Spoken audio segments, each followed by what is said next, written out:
slashed through Luxembourg, Belgium, and Holland, 5 German armies fanned out across France. Treachery and incompetence had doomed the nation that only a decade ago had been leader of Europe. Now the campaign mounted in fury as France crumbled.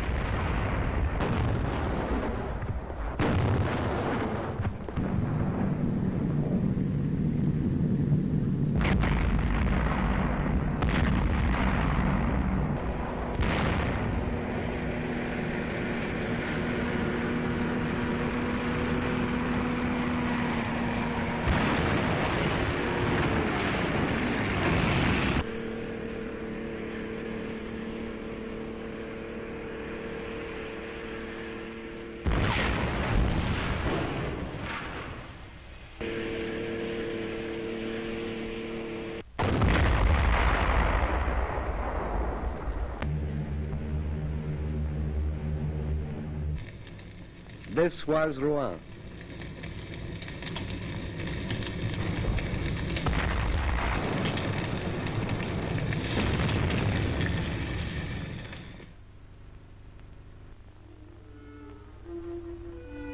Paris had been evacuating its children.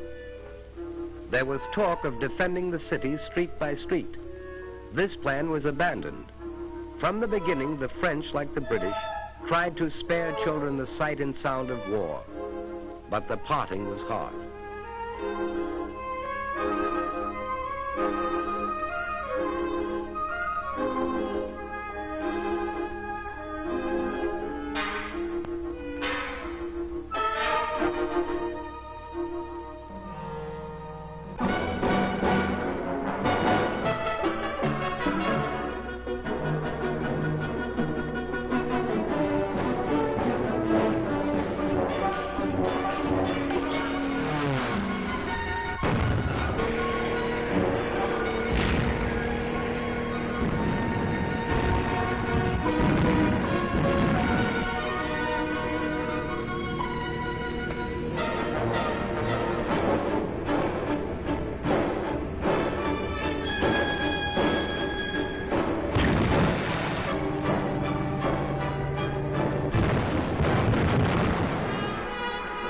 On June 10th, 4 days before France fell, Mussolini entered the war. He had waited until that moment to make his decision.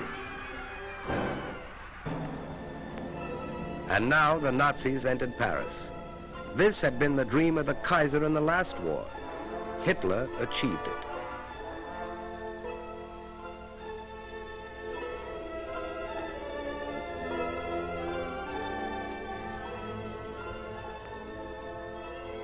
And the Maginot Line was still there. The Nazis had merely outflanked it. Now they tried direct attack, and the Maginot Line fell.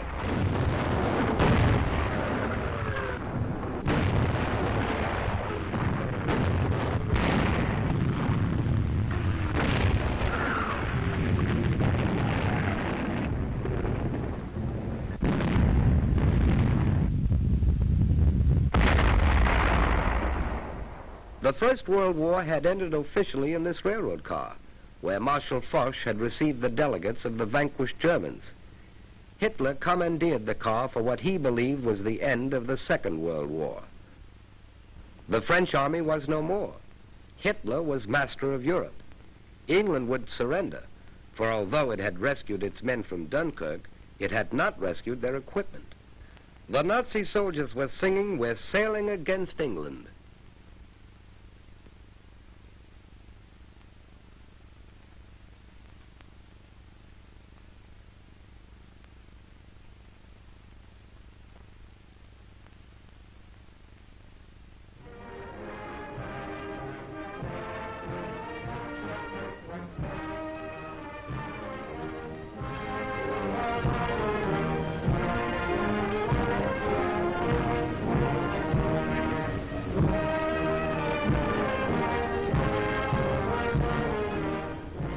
Here at Compiègne, Vichy was born.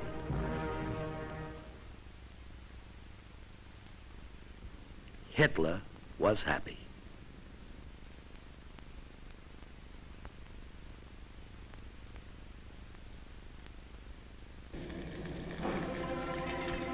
Britain alone remained as Hitler's sole barrier to a total victory.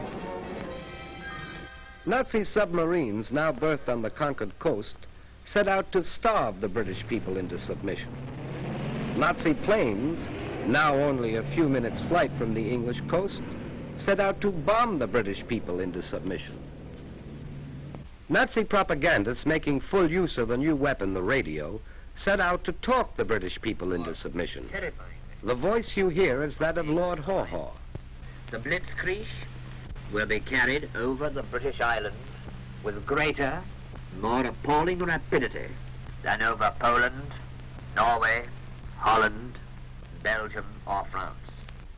Prime Minister Churchill rallied his people in what he called their finest hour.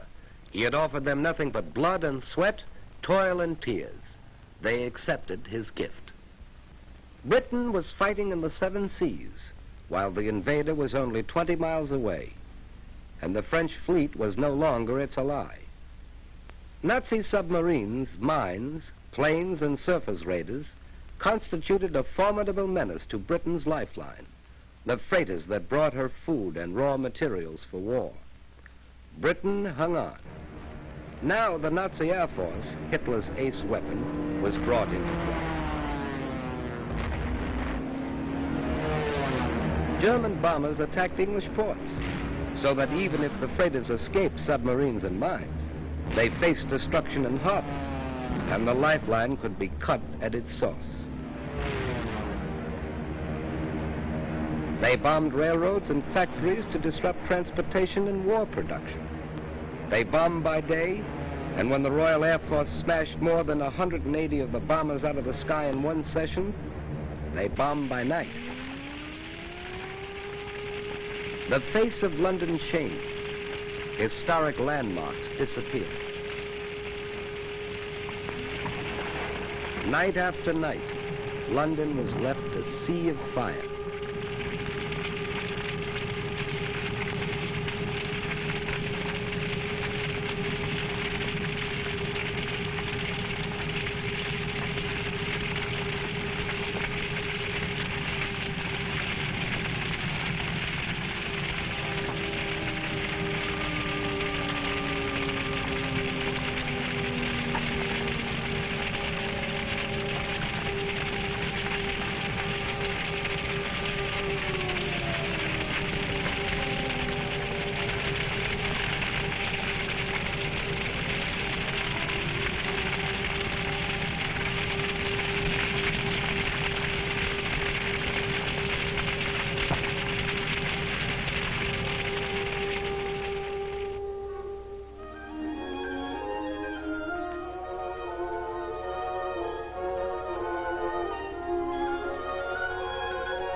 Plymouth was battered.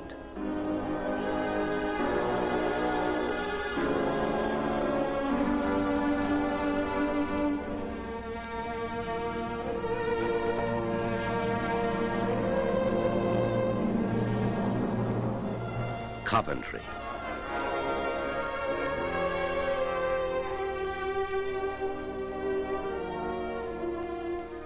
Air armadas appeared over these cities through the fall and winter of 1940 and well into the spring of 1941. Wreckage was cleared and production continued. A new army was created, equipped with new weapons. In the Mediterranean, the British sought out the Italian fleet, which refused to leave its harbors. Finally, the British had to bomb landlocked Italian warships. Malta, British stronghold, survived ceaseless pounding by Nazi and fascist airmen.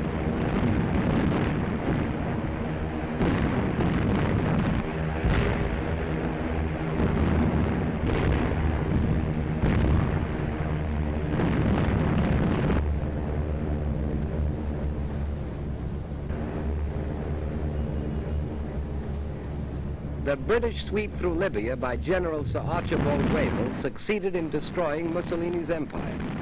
The British captured Eritrea and Somaliland, and in May 1941, Hailé Selassié was restored to his throne.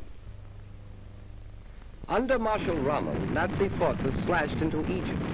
But whatever the immediate future might hold for the democracies in the Middle East, the Italian fascists had lost the war in Africa as well as in Europe.